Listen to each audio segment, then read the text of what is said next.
Buddha was born 2,500 years ago in a small kingdom in ancient Nepal.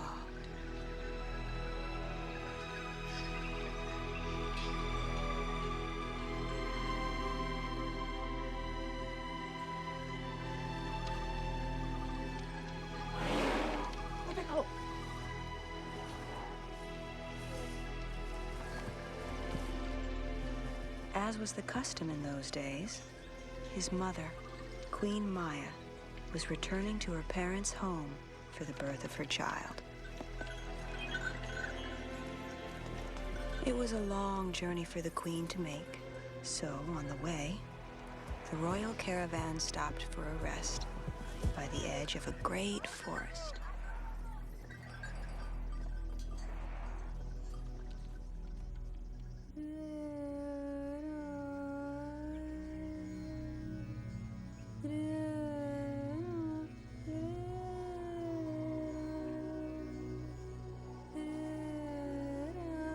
As the queen entered the trees, she fell into a kind of trance and remembered a strange dream she had had the day she conceived her child.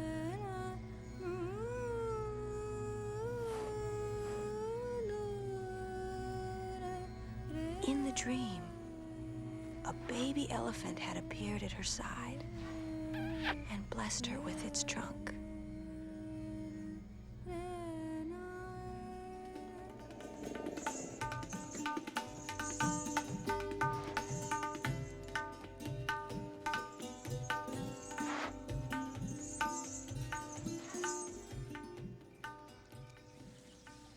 Queen Maya was deep inside the wood when suddenly her birth pains began.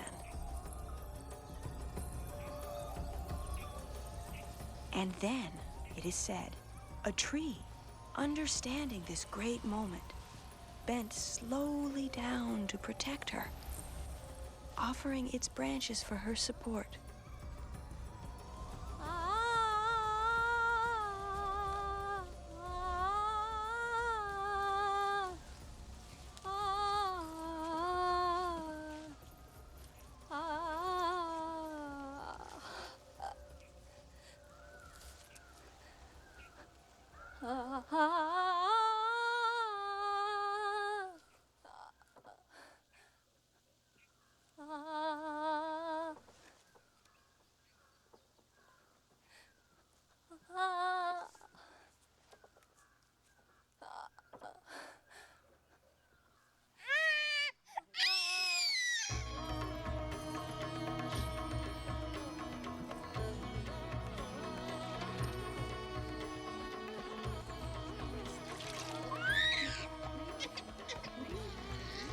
The child was born with almost no pain, with shining golden skin.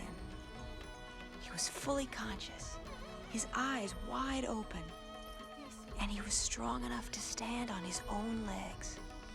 I have been born to reach enlightenment and free all creatures from suffering.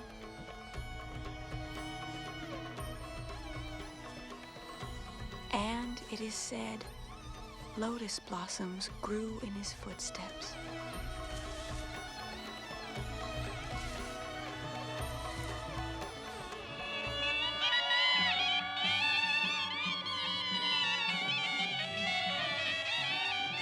And then he gave a great reception to present his son to the people.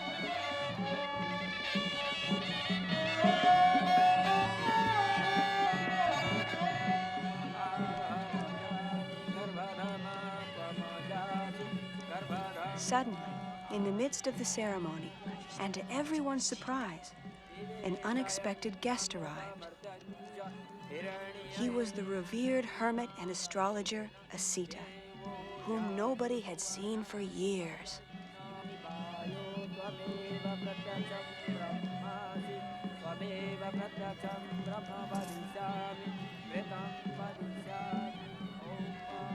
As Siddhārtha looked at her son, Queen Maya saw tears come to his eyes. Do not be alarmed, O Queen. Mine are only the tears of an old man who knows that he will not live long enough to learn from the teachings of your son. Will he be a great king? He'll be the master of the world, or its redeemer. When he grows older, Sita, he can become a teacher like you if he wants. But first of all, he must follow me and be a king. It may be as you wish, but the gods often betray the wishes of mortal men.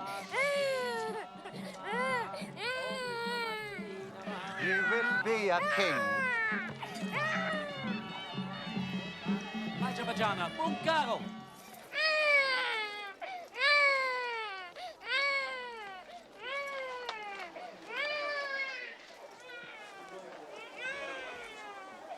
He will be a king!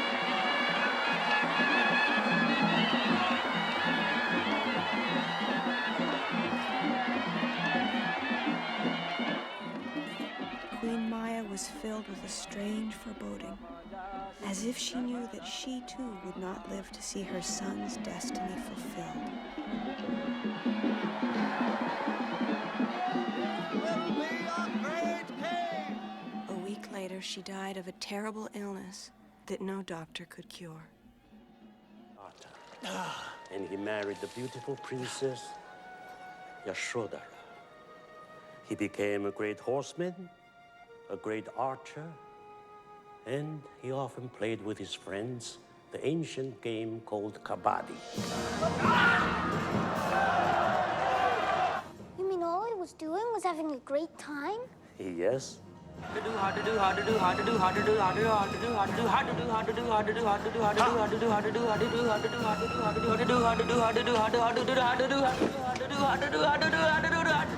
One diggly!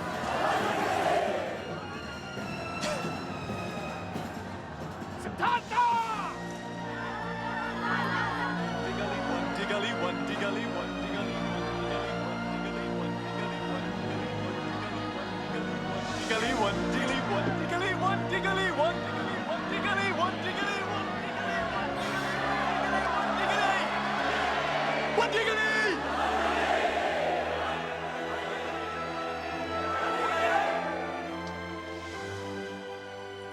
Siddhārtha!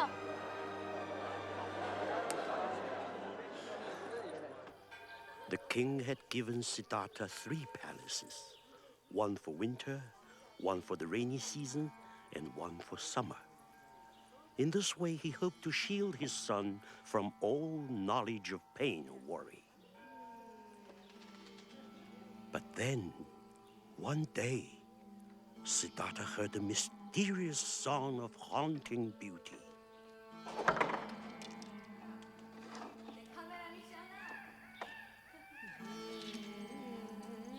At first, he couldn't understand where it was coming from. The song was in a language he had never heard before. What was it saying? What did it mean?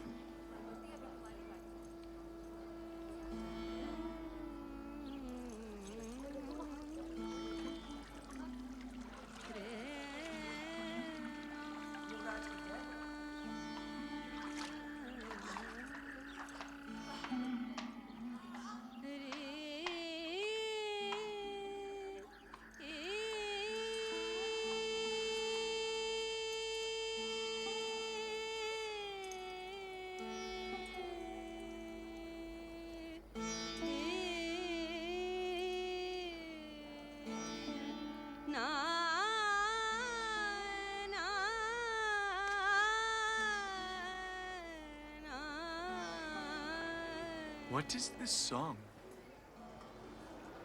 It is from a faraway land, my lord. It evokes the beauties of the country she knew as a child. The mountains and the lakes that she can never forget. How strange. Do such places exist? Places as beautiful as here? I have heard that only suffering lies beyond these walls. What do you mean? Suffering? Your father loves you very much. He has given us everything we could want. There's no need to go anywhere else when you have such beauty around you.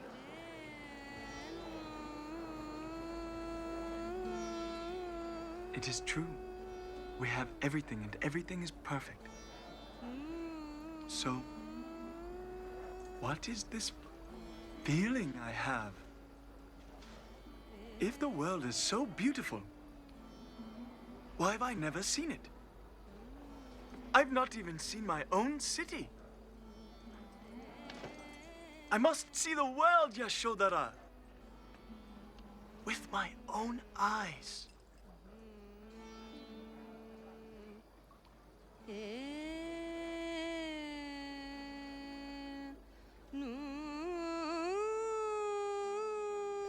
Ah, yes.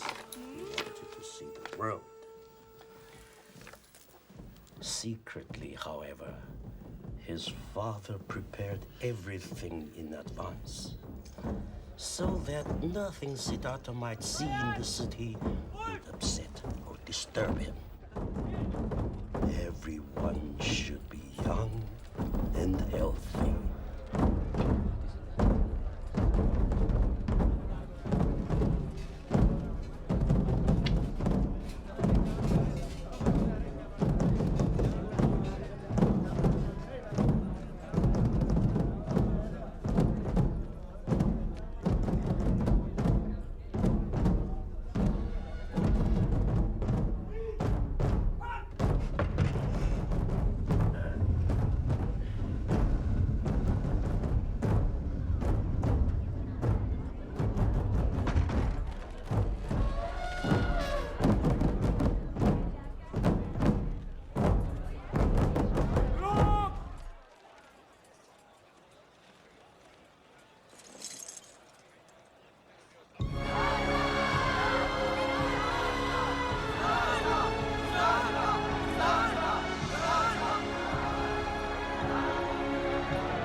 Suddenly, however, through the crowd, the young prince saw something he had never seen before. Channa! Channa!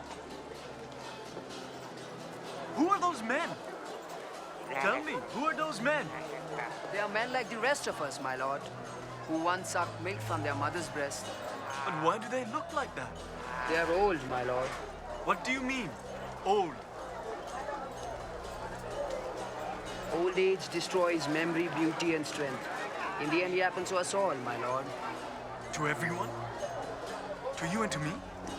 It is better not to concern yourself with these things, my lord. But where are they taking them? Channa! No, my lord. Don't go there, please. You mustn't. No, my lord. My lord. My lord Siddhārtha.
What is the matter with those people?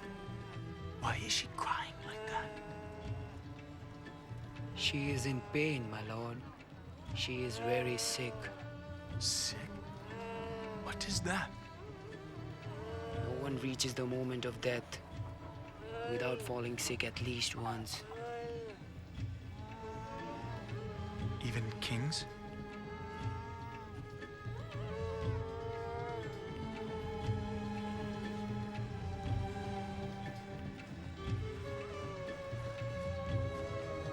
And death? What moment is that? Show me death.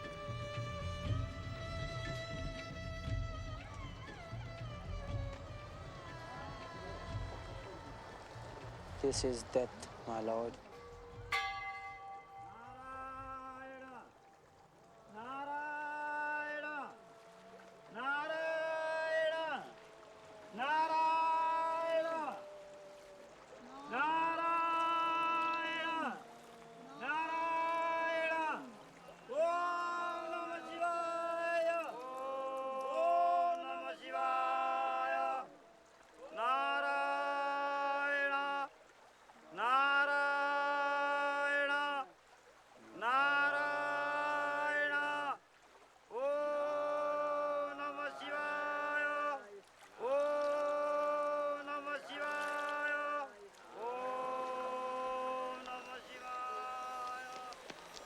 Here, the ashes are given to the river, my lord.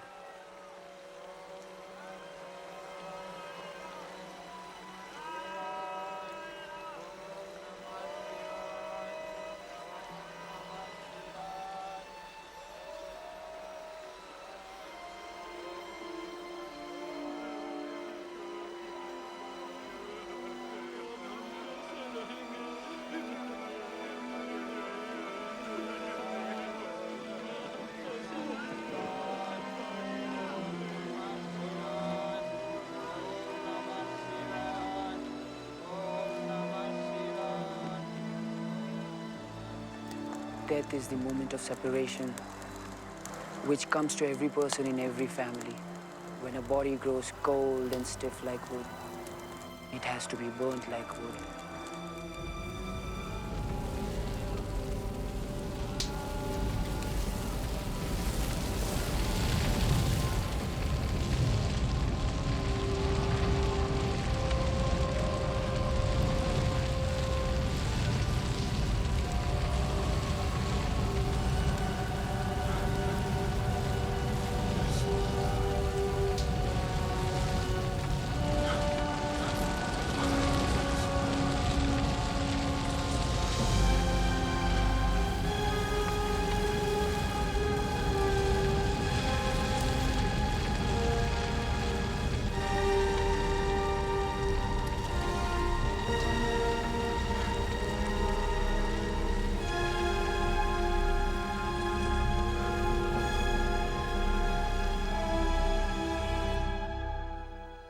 It was on this day, from this fire, with these people, that Siddhārtha learned about suffering and discovered compassion. They were him, and he was them.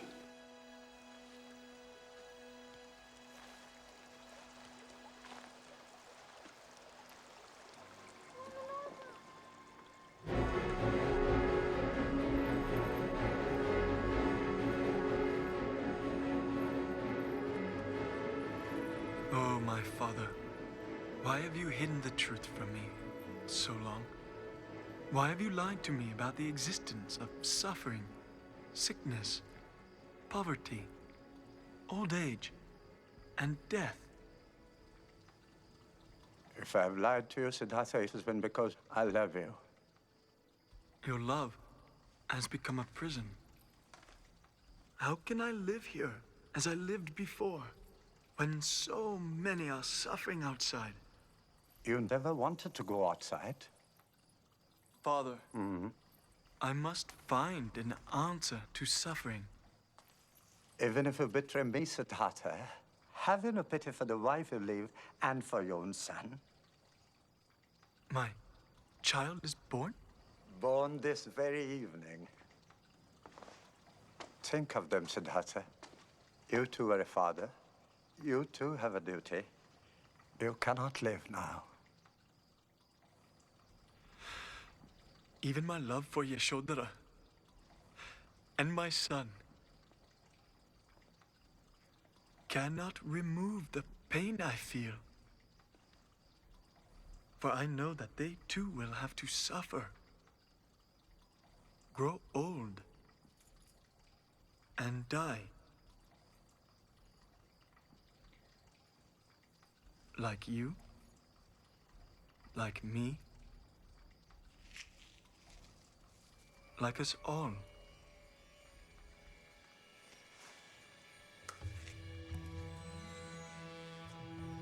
Yes.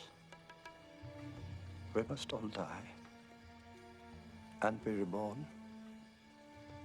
and die again and be reborn and die and be reborn and die again.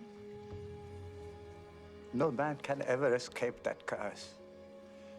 Then that is my task.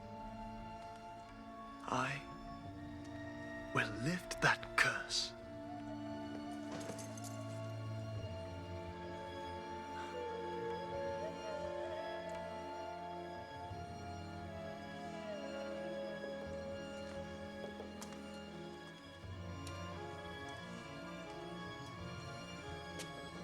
Lock the gate.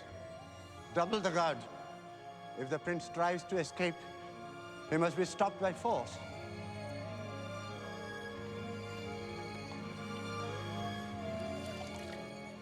As soon as he left his father, Siddhārtha went to see his wife and his newborn son.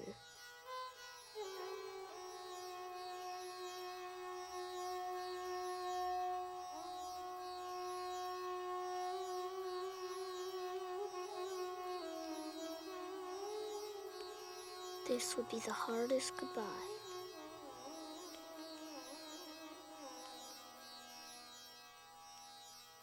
His heart was torn, but his mind was made up.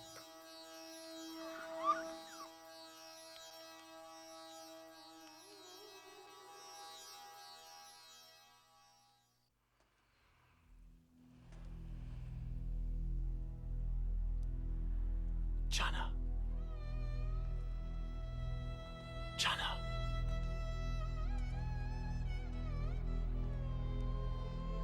Channa. A magic mist had descended over everything. Channa. The whole court had fallen into a deep sleep. Channa. Channa. Channa. Channa. Channa. Channa, wake up.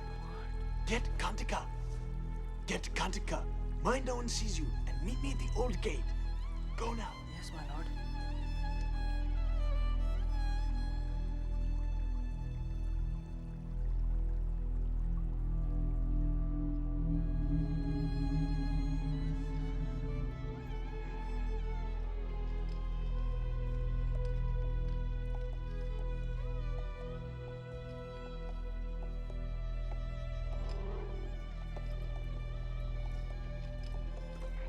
Only the great elephants are awake, my lord. The whole world is dreaming, Channa.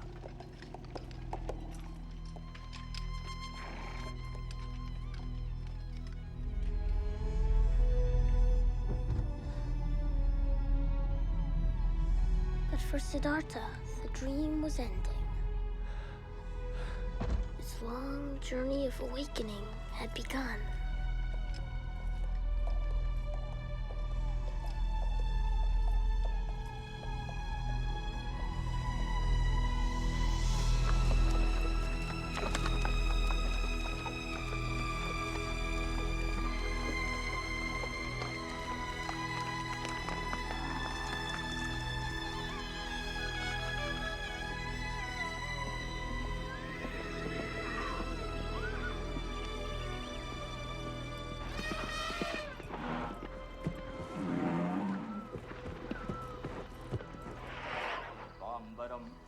नानारत्न विभूषितं निगमदा मोदाङ्कितं चन्दनं जाति चम्पकल्बिल्लपसृरचितं पुष्पं च Who are they, Channa?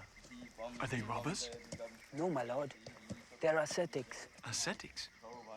Why are they so thin and naked? They have given up all the comforts of life, my lord. They have sworn never to leave the forest until they have reached enlightenment. Enlightenment?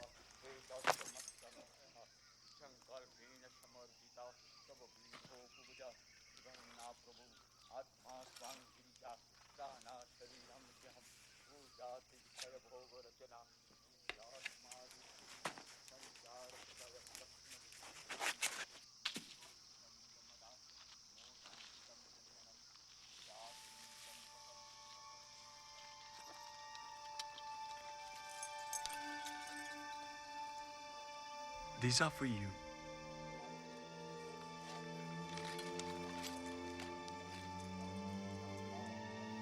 Channa, I am doing this for everyone. I am looking for freedom.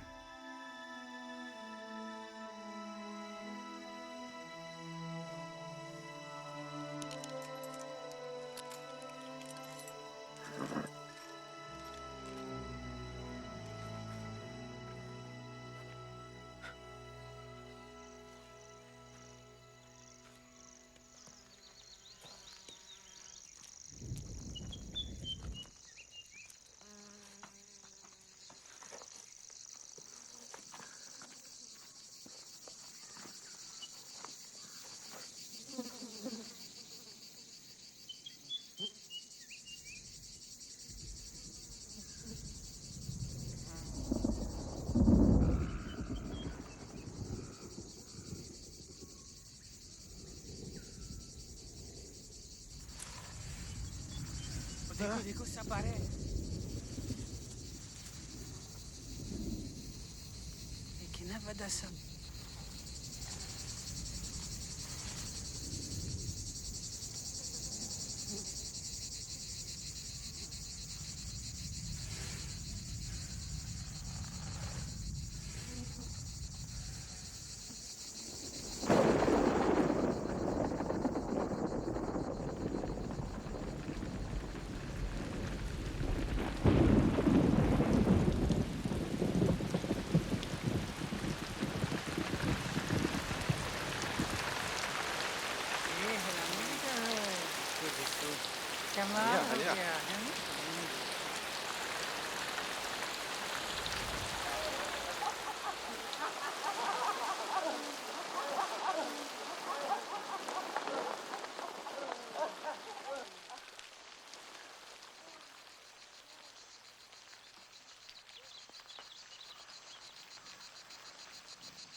The 5 ascetics witnessed these miracles and were filled with wonder. They became Siddhārtha's first disciples.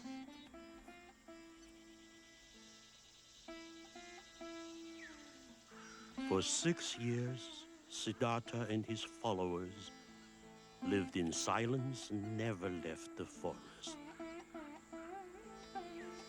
For drink, they had rain. For food, they had a grain of rice or a broth of mud, or the droppings of a passing bird. They were trying to master suffering by making their minds so strong they would forget about their bodies. Then, one day, Siddhārtha heard an old musician on a passing boat speaking to his pupil. If you tighten the string too much, it will snap. And if you leave it too slack, it won't play. Suddenly, Siddhārtha realized that these simple words held a great truth, and that in all these years he had been following the wrong path.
The village girl offered Siddhārtha her bowl of rice. And for the first time in years, he tasted proper food. But when the ascetics saw their master bathing and eating like an ordinary person, they felt betrayed, as if Siddhārtha had given up the great search for enlightenment. Come and eat with me. You have betrayed your vows, Siddhārtha. You have given up the search. We can no longer follow you. We can no longer learn from you. To learn is to change. The path to enlightenment is in the middle way. It is the line between all opposite extremes.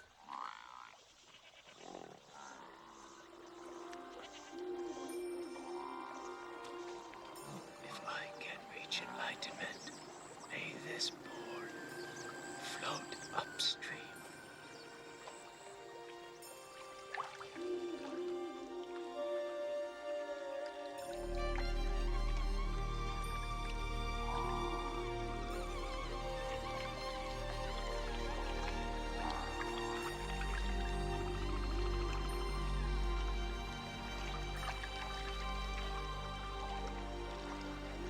The middle way was the great truth Siddhārtha had found, the path he would teach to the world.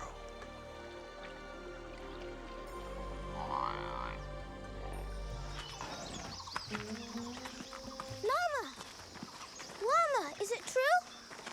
Is this really like Siddhārtha's tree? Well, probably something very similar. It was outside a little village called Bodhgaya. Siddhārtha sat under a great tree, just like this one. He had found the middle way and restored his body to health. And then 5 girls appeared. They looked like innocent village girls, but in fact, they were the 5 daughters of Mara, Lord of Darkness. They were the spirits of pride, greed, fear, ignorance, and desire. And Mara had sent them to tempt Siddhārtha away from his search.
Mara had tried to tempt Siddhārtha in the cleverest of ways, by disguising the temptations of life in the simplest forms. But Siddhārtha was looking beyond form, beyond the present, and now Mara was enraged.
It seemed as if Mara had been defeated, but in fact, he had not yet given up the battle.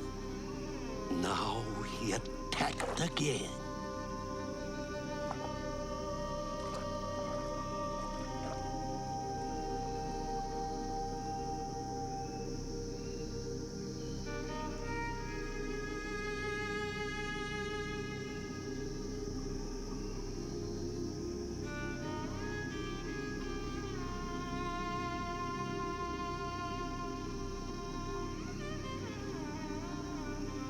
You who go where no one else will dare, Will you be my god, architect?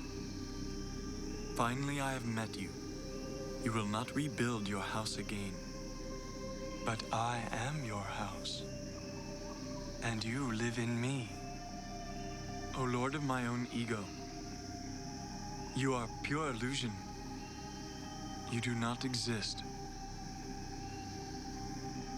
The earth is my witness.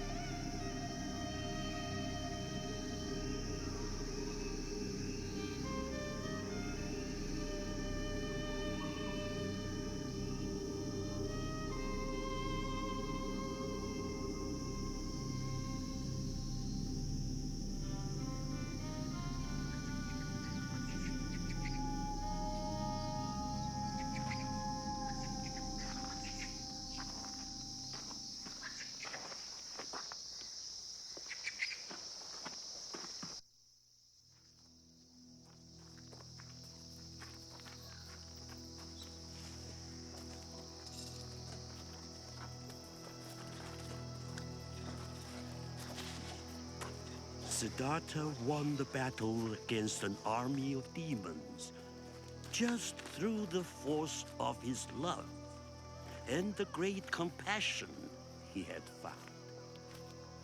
And he achieved the great calm that precedes detachment from emotions. He had reached beyond himself. He was beyond joy or pain, separate from judgment, able to remember that he had been a girl, a dolphin, a tree, a monkey. He remembered his first birth and the millions after that. He could see beyond the universe. Siddhārtha had seen the ultimate reality of all things. He had understood that every movement in the universe is an effect provoked by a cause. He knew there was no salvation without compassion for every other being. From that moment on, Siddhārtha was called the Buddha, the awakened one.